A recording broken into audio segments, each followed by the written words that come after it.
You know what? I've been flipping through various TTRPGs for the past 3 days, and I can't find anything that's actually reviewable. And what, pray tell, is that supposed to mean? Did you say that with an E? How can you tell? You don't put custom subtitles on these videos. You're a machine. I can literally read your voice. I don't like that this explanation makes sense. Either way, you didn't answer my question. Fair enough. What I mean is that I've gone through almost half a dozen TTRPGs from a long time ago, trying to find something to review. The thing I can come closest to talking about is Pendragon, and I'm having trouble figuring that out because it's essentially a lineage builder game, not a character builder game. Everything else I've been reading, it's just, God, one is hybrid, but I've got an idea for a future video now, but I've not gotten a long enough list yet, so I should talk about something else. Such as, have you seen a film that you'd like to discuss recently? Oh, great idea. I did see a movie recently, actually, on Christmas Eve, in fact, though admitting it feels kind of weird, almost like committing a heresy. But it was well worth it. David, distributed by Angel Studios and made by a lot of companies. But this film was really good.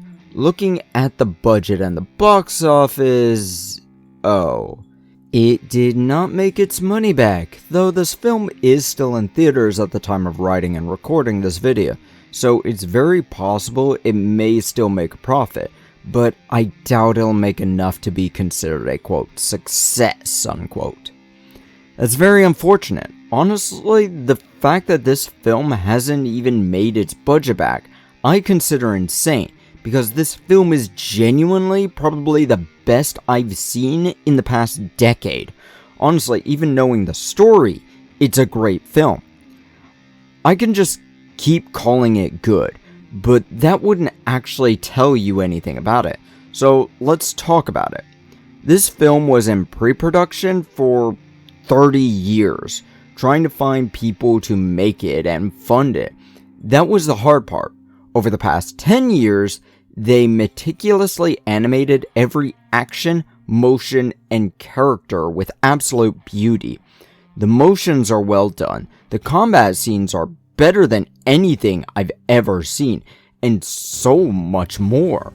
Honestly, the best I can compare this movie's animation to is the 1999 Disney's Tarzan, which, fun fact about that, the Edgar Rice Burroughs Incorporated forbids Disney from doing anything with Tarzan. But you know what I'm talking about with the vine swinging and the root riding and all that sort of jazz there.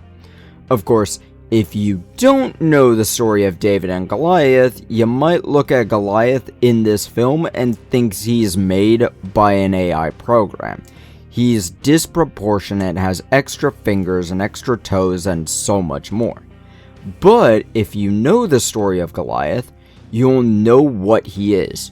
He's not human. Well, not all human. He's Nephilim. And if you've read the book of Genesis by Moses himself, you know that the Nephilim are the large children of angels and human women. Now, there's a good reason why when angels across the Bible and Torah, they all say, "Be not afraid." Angels are supposed to be very intimidating, and the fact that Goliath is a giant with extra fingers, toes, and white blonde hair and crystalline blue eyes makes it feel very correct and very out of place at the same time. Of course, there's something that this movie does that I really like, and it keeps things ambiguous. If you're religious, you'll connect one thing to the holy books in 1 Samuel through the 1 Chronicles. But if you don't believe in the Abrahamic belief, you can still look at the story of King David as a historical piece. Oh, but what about the unnatural look of Goliath? Well, there's a lot of deformities across human history. Gigantism can cause some major issues in the body. Not just being large and not stopping growing, but also nearly parasitic twins or extra rows of teeth, like Philistine records describe Goliath as having. Now, I couldn't see Goliath's teeth in this movie, but the many deformities that make his entire presence rather intimidating. But this film is 2 hours long. It can't just be the story of David and Goliath, right? Of course it isn't. The story of David and the giant are but a very short part of this film. This story goes from David being anointed as the king of ancient Israel to the actual moment of ruling. It even shows the origin of a tradition among Israeli royalties and some political figures that's still recognized, though they don't have a king anymore, unless you count the one true king, but that country's citizens often spit on people who say that. Oh, and the music. The music! God, this stuff is good music. Admittedly, I can't say everyone will like it, especially given it's heavily on the vibe of gospel music. My favorite and my best friend's favorite song in this film is the scene where King Saul finds out that the prophet Samuel anointed David as king. Why God, my God. It's absolutely beautiful.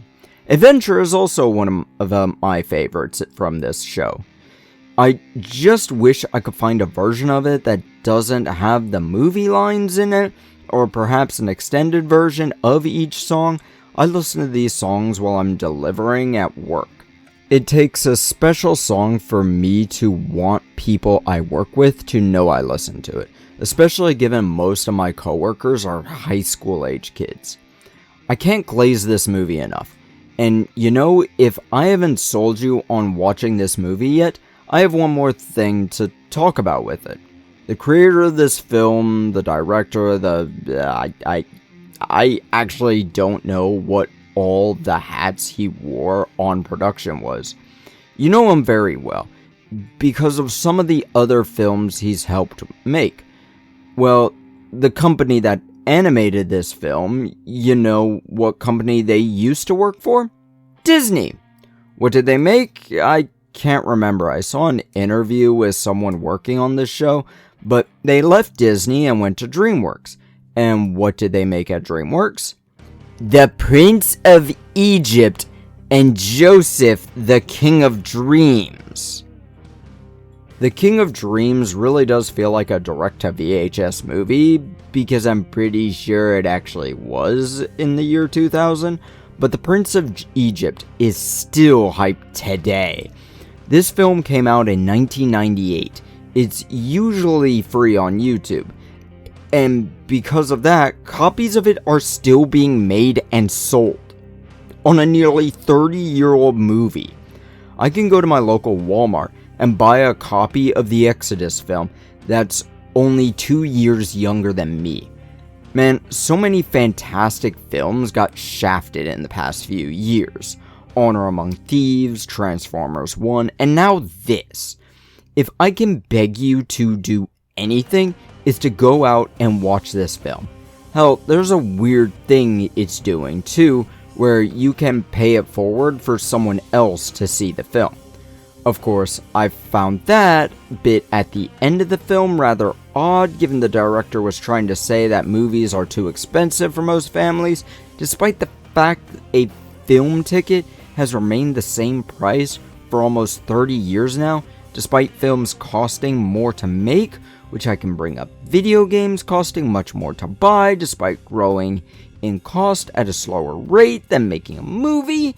But the reason kids aren't going to movie theaters anymore isn't for affordability, like the director said, is because kids are different than what they used to be.